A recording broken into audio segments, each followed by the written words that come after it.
Let's return now to news of the passing of former President José Eduardo Dos Santos, and SABC News International reporter Khayelihle Khumalo is with me. Kay, good evening to you and welcome. Of course, at a moment like this, one of the first questions is legacy. Well, that's right, Iman, especially because, I mean, you go back to the 70s, you know, the role that he played in Angola with his rule really characterized by the civil war that really erupted in Angola. So at some point he was labeled as an architect of peace. But then a lot of things really just went wrong, where we saw rampant corruption. Some of his family members, you look at Eduardo Dos Santos, at some point heading Angola's oil company, his son as well, implicated as well in so many cases of corruption.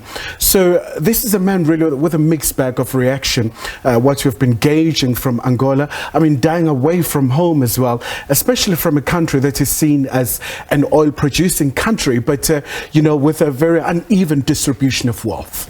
You talk about oil producers. It's Africa's number 2 oil producer. And a lot of questions this evening, as unfortunate as they may be, is why did he have to go outside of the country? I believe he was receiving medical care outside his country since 2019.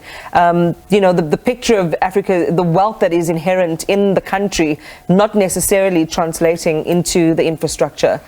Well, that's right, Iman. And also, I mean, for him, it's been very hard, especially since he stepped down. We saw his successor, President Lorenzo, really having this crackdown around corruption. So some of his very family members were implicated. The daughter, in fact, the son is currently in prison serving some charges for corruption and many other things as well.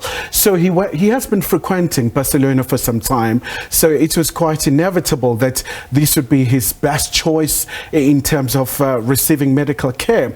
But also, just apart from that, Iman, I mean, this is a man, you go back to the history of this country, who was able to open his arms, you know, just in terms of the frontline states, the likes of South Africa, in terms of Southwest Africa, present-day Namibia, in terms of their liberation. This was one of the very central characters in terms of paving the way for our independence. There's some talk tonight, Khayelihle, via Dos Santos, one of his daughters, about you know, the possibility of foul play. I believe that they are asking for an autopsy to establish exactly the circumstances around his passing. Well, absolutely, Iman. So it's one of the daughters who's very concerned around these circumstances, because they don't want the body to be taken to Angola immediately. So they want to really satisfy themselves to understand the circumstances. We know for the longest time Mr. Dos Santos has been battling with cancer, but also there are family dynamics at play here, with the daughter alleging that the wife, the current wife, they were estranged. So she really wants to know really the real cause behind this particular death. Talk to us about the reaction of his former colleagues and his peers.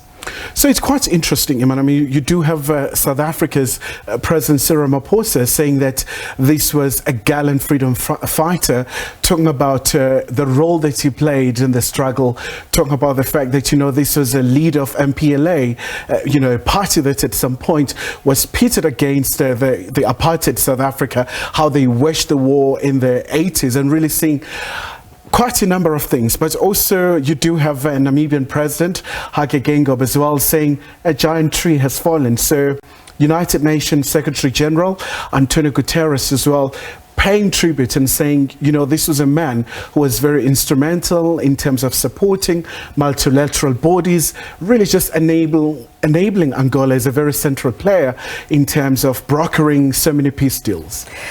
Final question, Khayelihle, given the concerns around the circumstances of his passing, what do we know about funeral arrangements? Well, at this particular point in time, Iman, we're not sure, but in terms of the developments back in Luanda, President Lorenzo has announced 5 days of mourning, and it happens at a very critical time in Angola, because a lot of political parties are campaigning for the elections coming up in August. So all the political activities have been suspended to allow for the nation to mourn. In fact, to quote President Lorenzo, he said he was one of the very important figures in terms of the country's politics, but also he governed at a very difficult time when Angola was waging this war where so many Angolans died and so many went into exile.